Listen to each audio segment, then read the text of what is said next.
Well, I could tell you a word or two about him, sure.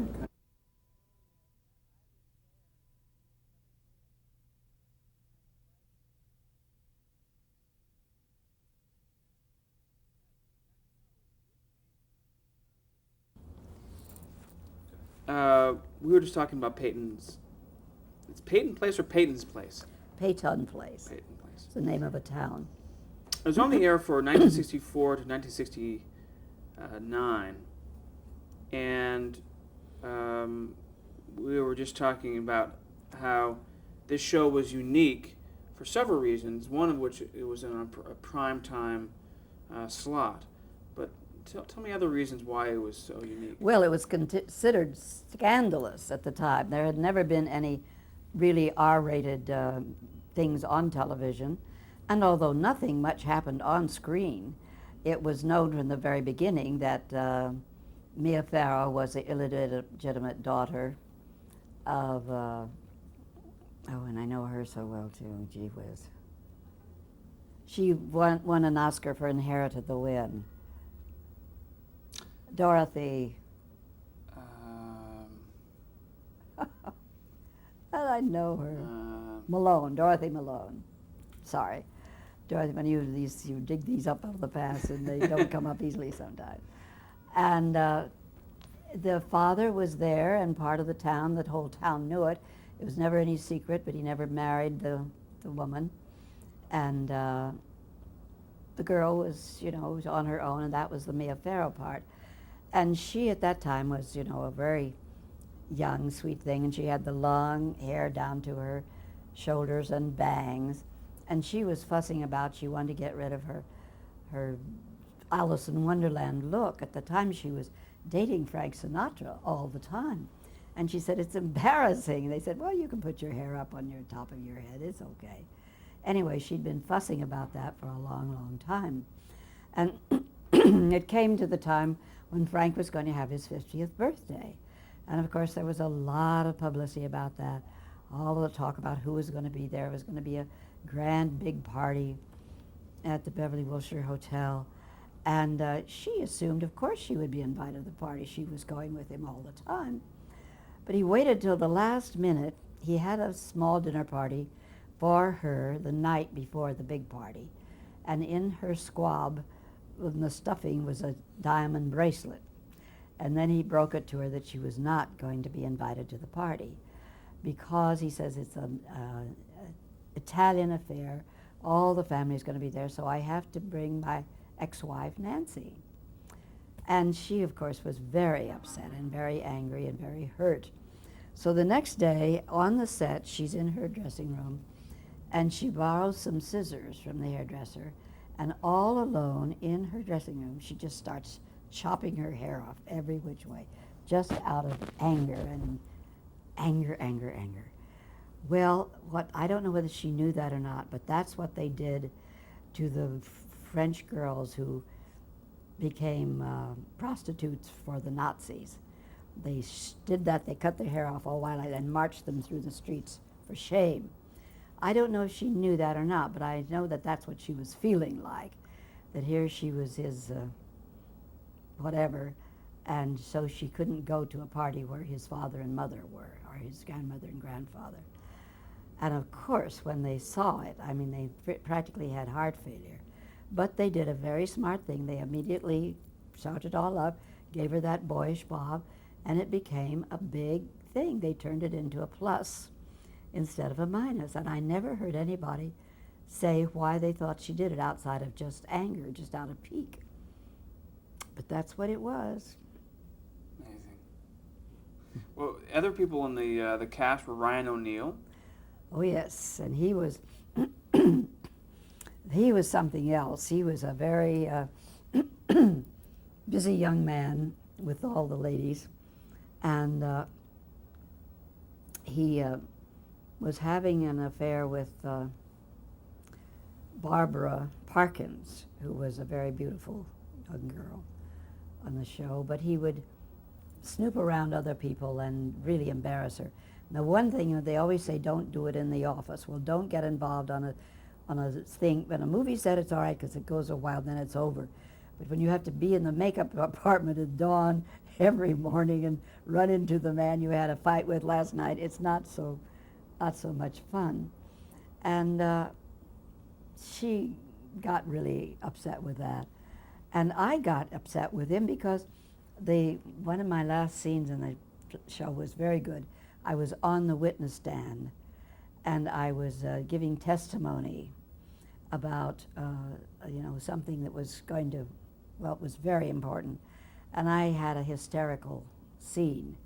Well, the way it was, all the cast is seated out here, and you're in the witness stand, and they're all right in front of you. You can't help seeing them.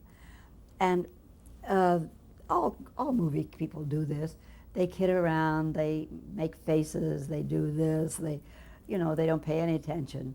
And here you're up here acting your heart out and trying to keep concentrated, and they're doing all these dumb things just to try to break you up. Well, I finally got very impatient, particularly with Ryan, who was making a fool of himself. And I got up and I said, Ryan, will you please behave yourself or leave the set?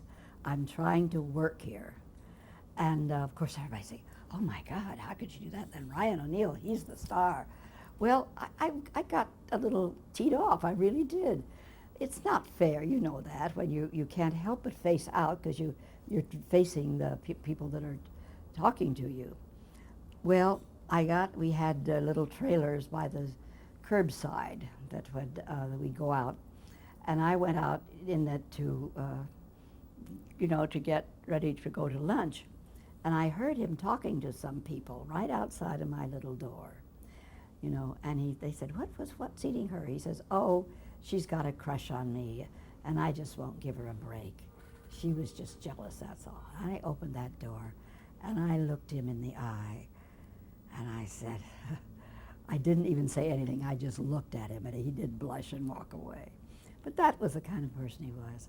And then he was married to this girl that she was the star, and he was just a stunt extra. And he made up to her and got her pregnant and got her married to him. But he was still fooling around everywhere.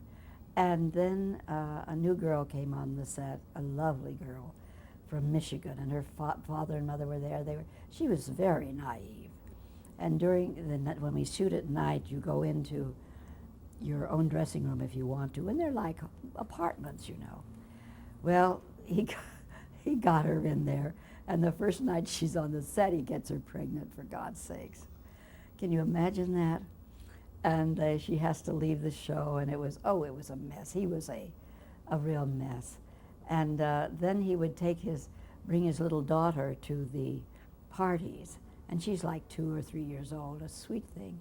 And he'd be dancing with her and, making love to her and carrying on. He was a total ham. And the wife would go home and leave the little girl with him at the set.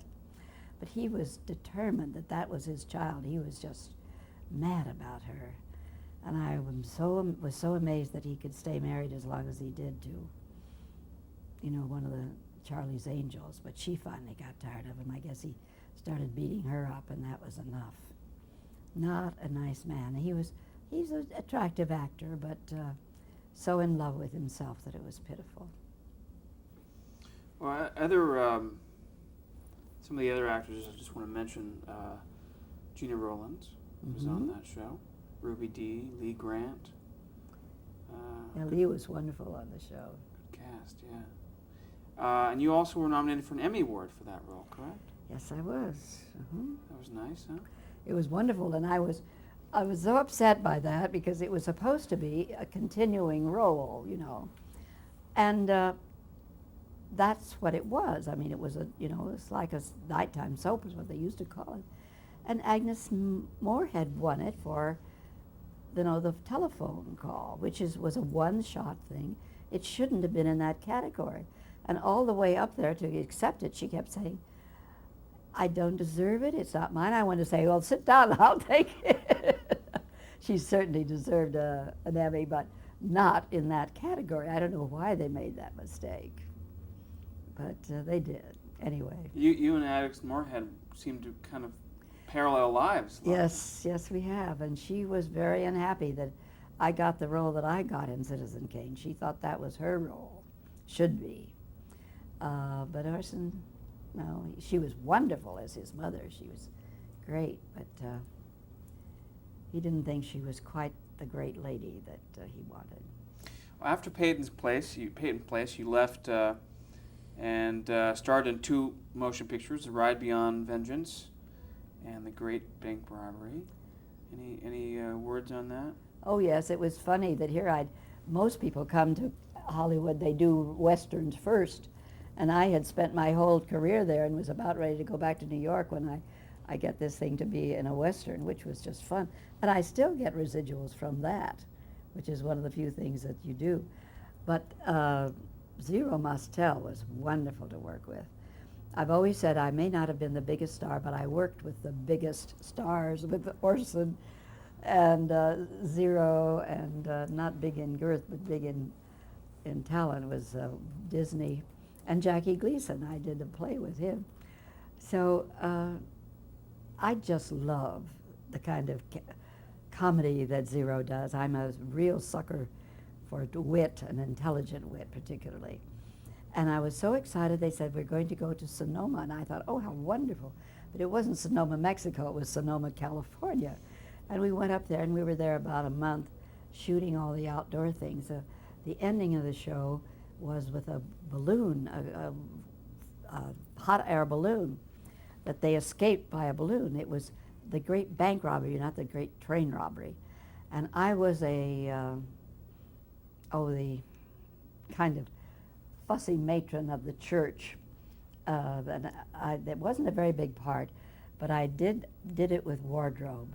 You remember when the original cabaret that the master of ceremony didn't have very much to do, so he dressed it up and all this. Now he does one of the stars of the show. So I said, okay, and the first I'm going to wear a gown up to that with a choker around it, very prim and proper. But then I fall for Zero, because he's always flirting, you know. And what he's doing, he's not a minister at all, but he's pretending to be. And he brings in all of these Chinese labormen and pretends that they're running a Chinese laundry. Actually, what they're doing is digging a tunnel from the church to the bank, which is across the street. And they're going to rob the bank, and then they're going to make their getaway in this balloon, gas balloon. So we have several scenes where I'm getting more and more effusive and all of this. And finally, at the last thing, when it's the big fair and they're going to make I'm in a gown that's about like the balloon. It's a huge, great big pink thing with big bows on it and off the shoulders and very décolleté.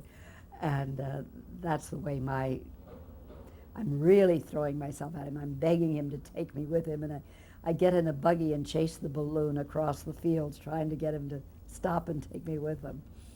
So that was fun, but we got back it was a Warner Brothers film, and we got back to Burbank in August.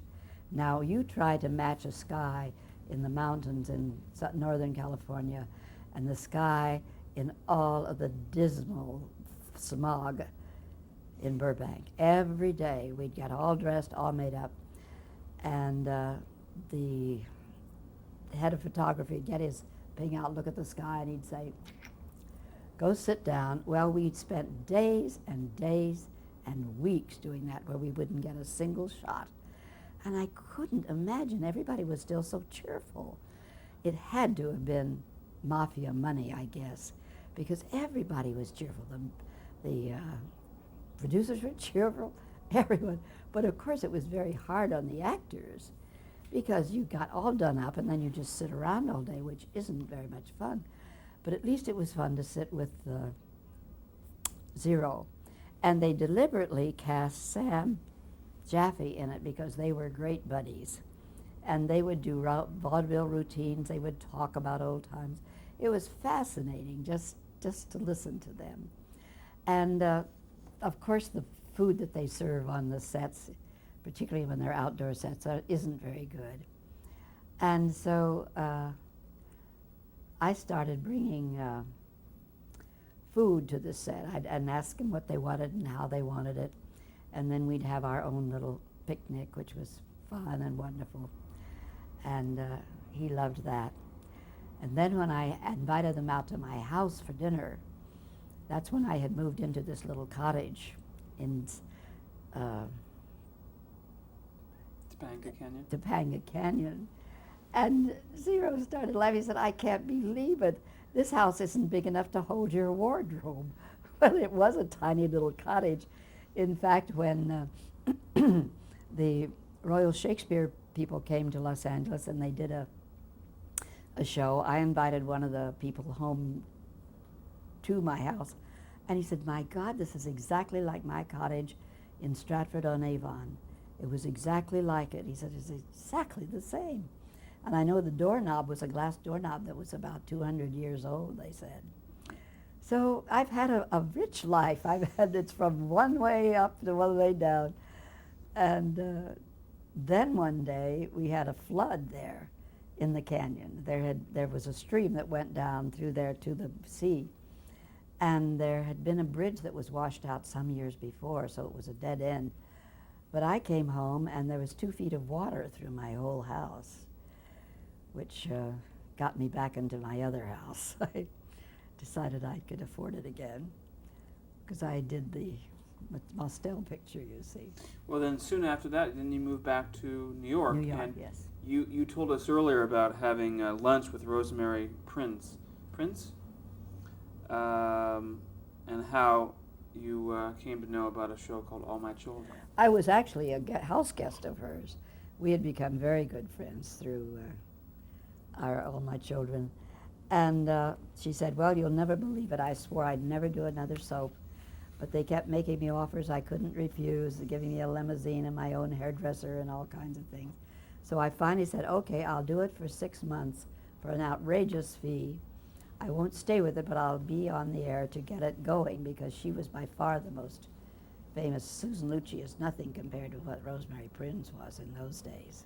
She was really excellent, just fabulous. And this was a brand new show, right? Yes. Mm-hmm. And they wanted to, give it a boost off. And so between Rosemary and my having just been in movies, it caught on very quickly, and it's being a very good show, too. And we got to be #1 pretty fast. And we were there for years and years and years until The Young and the Restless came on, and they had nothing opposite them. And they were opposite us for half an hour. And they were the ones who started the Hollywood lighting and the getting in bed and all of the R-rated stuff. And they've been #1 ever since. Well, I'm sure that you've talked about All My Children quite a bit. I want to bring you through just a couple key elements of this show. It was created by Agnes Nixon. And just tell me where it takes place, what town it takes place in. It's Pine Valley, which is really just outside of Philadelphia. She lives in Rosemont. And so it's in this little rural town next to Central City, which is Philadelphia. They go into Central City a lot. And But Pine Valley is a fictional town. yes, Mm-hmm. but there are a lot of pine trees around, and it's also where the very famous girls' college is. I should stop bringing up these things, but I can't say. Anyway, she wanted to do a multi-generational show.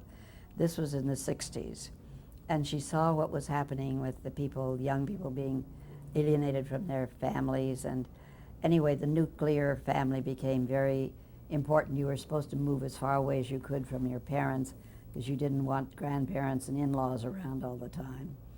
And she said, that's all wrong. The family needs to be family. It needs to be an extended family. There's just no such thing as two people being strong enough or loving each other enough or being whatever and wise enough to support a total lifetime relationship.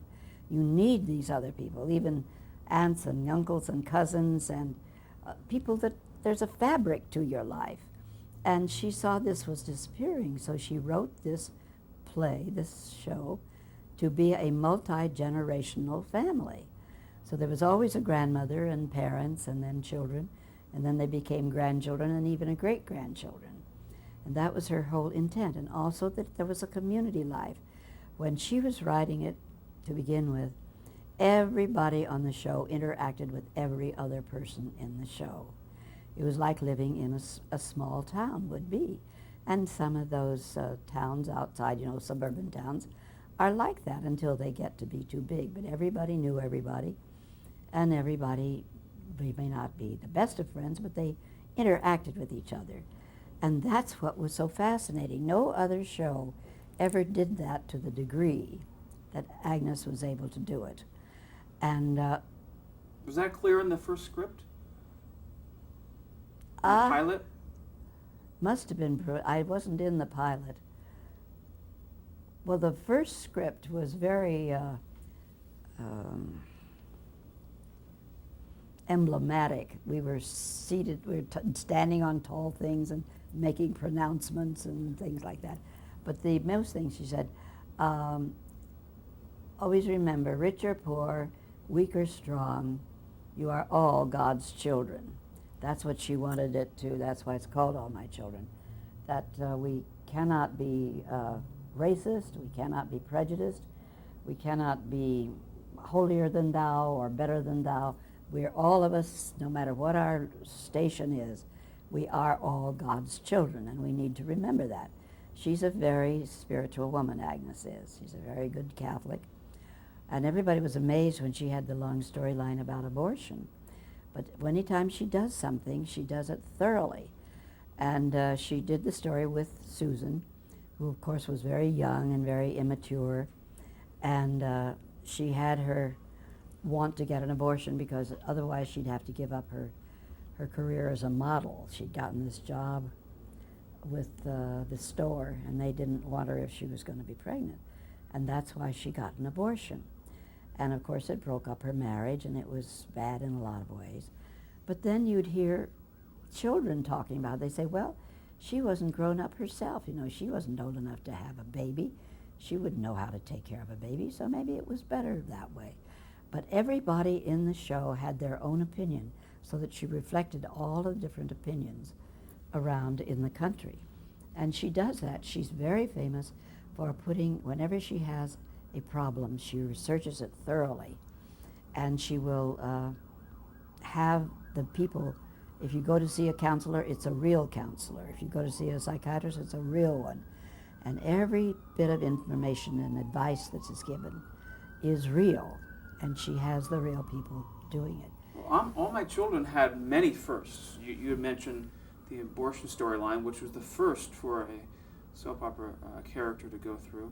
And I want to hit on a bunch of other ones because there's lots that were so groundbreaking, continues to be groundbreaking. But I wanted to take you back just and get a couple establishing items in here. What's the name of your character? Phoebe Tyler. Now describe her in the very beginning of the show. Phoebe Tyler was so proud of her ancestors. They were the true founders of America, and she's the head of, it would be like the DAR is, but first families and daughters of the first families. And she's a snob. She really is a snob. She's very well educated, and she's a nice enough woman, but she's pretty snobbish, particularly when I started. And she's manipulative. She likes to run everybody's life. She thinks she knows better than anybody else, and she's not averse to telling you about it. Now, this is a story that I didn't used to tell, but I do now.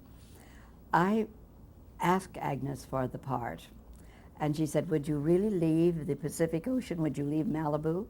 I said, for a firm 1-year contract. Yes, I don't want any options. And they didn't believe me. Well, I hardly believed myself because I love the ocean so much.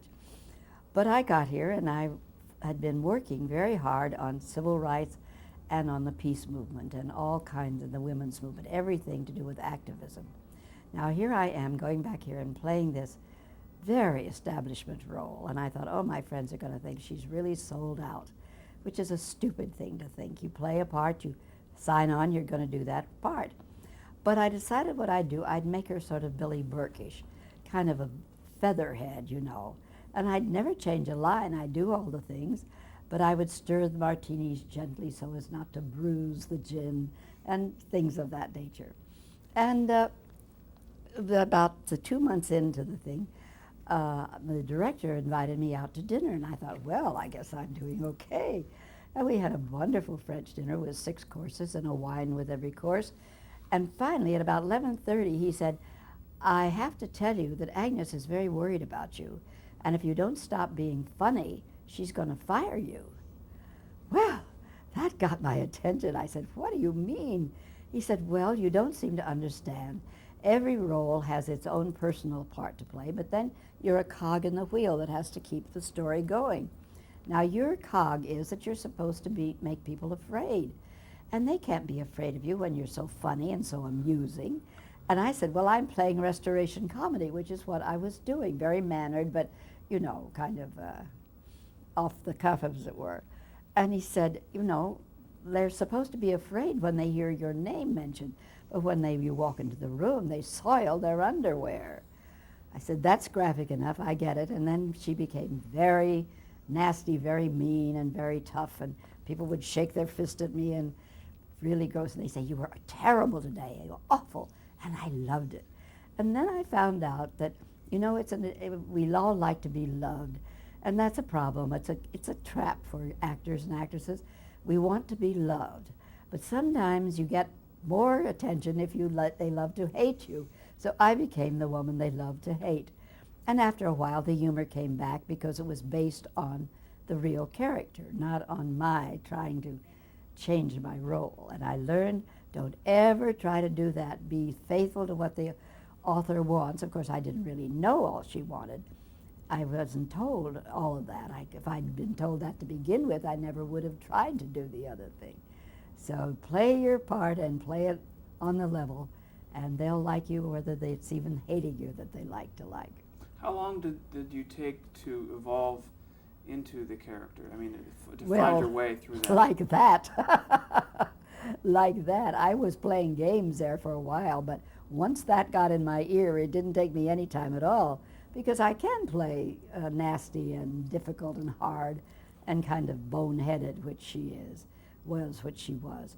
Now they've gotten me too nice, so I don't have as much to do as I used to. They like people who make trouble, you know. But then I had a time when I was alcoholic, when my husband left me, because I said, well, he never did really love me. I was his second wife, which I talked myself into in the role. And because he was considerably older. and that was Dr. Charles Tyler. Yes, a wonderful man. Hugh was a lovely man. I liked him very, very much. Hugh Franklin played that role. Yes. Mm-hmm. And that was another time when I got, he was not very well, and he didn't feel well on the set, and he was kind of, you know, despondent and was not happy doing what he'd done. He had been the leading man to, like, very famous leading women. And I said, well, come and do this play with me. I'm going to do a Shaw play down at Roundabout Theater, and you'd be perfect. They want me to suggest somebody for my husband, and you would be perfect. And he said, are you kidding? I can hardly do what I'm doing now. But the next day he came back, he said, my wife says you're absolutely right, and I must do this. Because I knew he was bored, and there's nothing more debilitating than being bored. Well, he went down there, and boy, did he get all the notices. In fact, Walter Kerr wrote a Sunday thing about him, about how we miss this kind of leading man on Broadway because he doesn't exist anymore, that he would, he'd been the leading man to Jane Cowell and Catherine. You see what I mean? As you're thinking about that, we'll change tapes. Yeah.